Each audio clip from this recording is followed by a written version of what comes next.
Say Said Tarot. I'm Yara, and I'm not here for your likes, your shares, or your subscriptions. I'm here for enlightenment, I'm here for information, and I'm here for perspective. I want to know if you understand your stance in your communication. Something that's been brought to my attention and my awareness is that the universe is all about balance. There is no such thing as light and dark and good and bad. There's only temperance, okay? And the only way that we can get balance in duality is if we explore both sides. Those of us who think that we can stand in the light 100% all the time, don't you know that if you stand in the sun for too long, it will burn you up?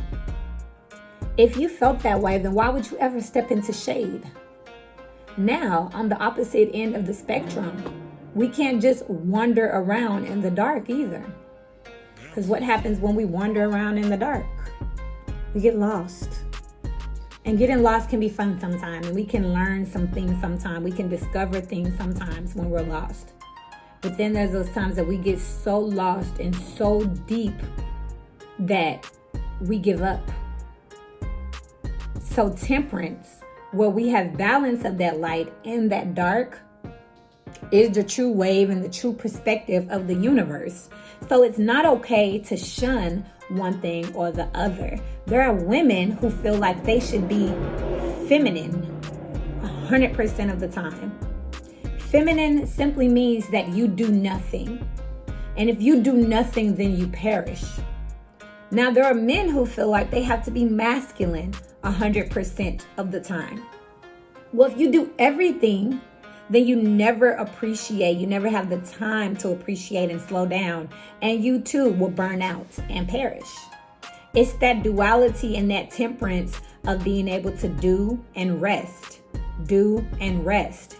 And the video in the description talks about different terminology with karmic and divine and masculine and feminine. But today we're talking about temperance. And you need to temper that energy of doing, which is masculine, and that energy of receiving, which is feminine. And in this particular conversation, I'm talking about that in the way that you interact in different situations. Because in that video below, I talked about how you can shift in and out of these energies. Be karmic 1 minute, divine in another situation, be feminine in one situation, be masculine in another. And this is what I want to bring to your attention in this video. If you are interacting with someone and they're just going, that means that they are in masculine energy. They are the doer. And if the universe calls for balance, what do you need to be? You need to be the person that sits still. You heard that whole opposites attract? No, it's not that they attract. That's the natural balance of things. If something's going, then something needs to be sitting still. If both of you are going and doing, that's when one never hears the other or understands the other. The one didn't slow down to see where the other was coming from. And on the vice versa side, if both are doing nothing, that's where stalemates occur. So if someone's doing nothing, then what do you need to do? You need to go and do.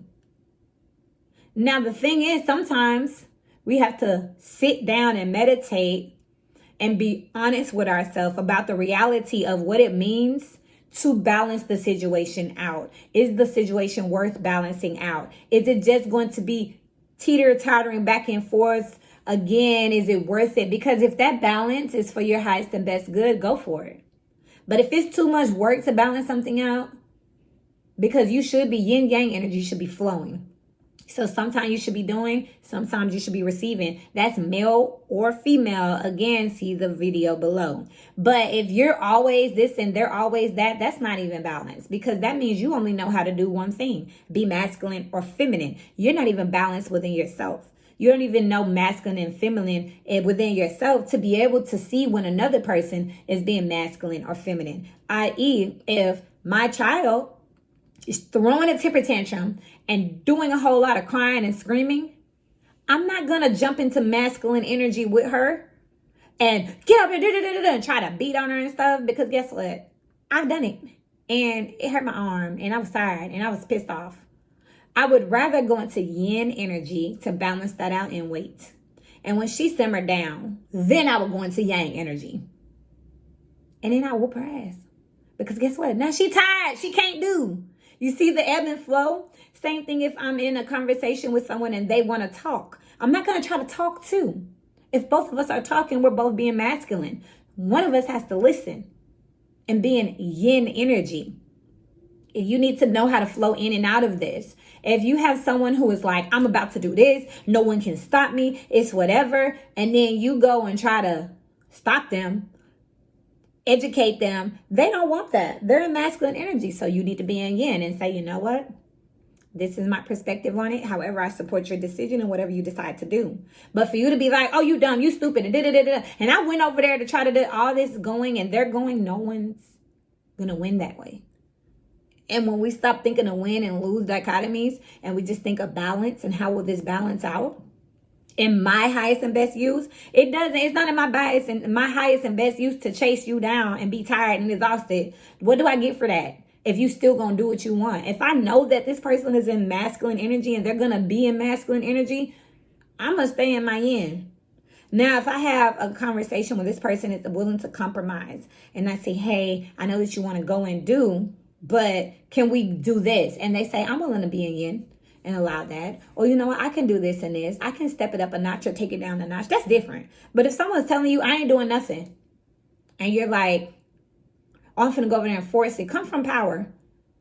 You see something going on, do the opposite. It's so powerful. You see a situation going on, fall back, observe, look, be still. And then you'll be able to know how to move and how to be masculine in a way that's powerful. Not just, well, you were going and then I was going and then we were both going and look what ended up. I didn't even see you. I didn't see you either. Exactly. Like, hold on. I saw you going, so I stepped back. See what you was going to do. I noticed that you missed this, so then I stepped in. Or I saw you wasn't doing anything. I stepped back. I saw that you had put your night clothes on and got in the bed, so it was safe for me to say that I probably should go ahead and do this. So I went ahead and handled that. It's just being able to know it. And there's so many different scenarios and so many different intricate complexities of masculine and feminine. But really, if you can just understand yin and yang, do and receive, and start paying attention to what that looks like, the ebb and flow of that energy on a day-to-day basis, then you're winning. Because guess what? If you're a woman and you feel like I got to be feminine, what happens if your husband ends up, in a coma? And now he's in feminine energy. He can't move. He's in a coma. You need to be able to step into yang to save your family, your marriage, your legacy. Vice versa. If your woman is always in yang, then you need to be able to step into yin energy and say, you know what?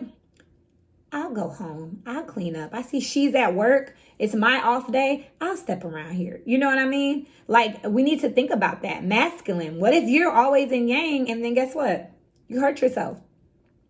Now you're going to be looking at her saying, you're not going to help me? Well, you said be still and it's a man's job. Like, you're not always going to be able to be in yang, and females are not always going to be able to be in yin. So if you can just understand that energy and be able to communicate that, that's where relationships get stable. Whether it's work, whether it's family members, whether it's your children, that's when things get stable. When one or the other can step back or together step back and say, hey, I'm going to let you be masculine. I'm going to step back. Or you know what? You're better for this. So you go ahead and do. I'll step back. Okay, wait, it's my turn. Okay, well, I'll step back.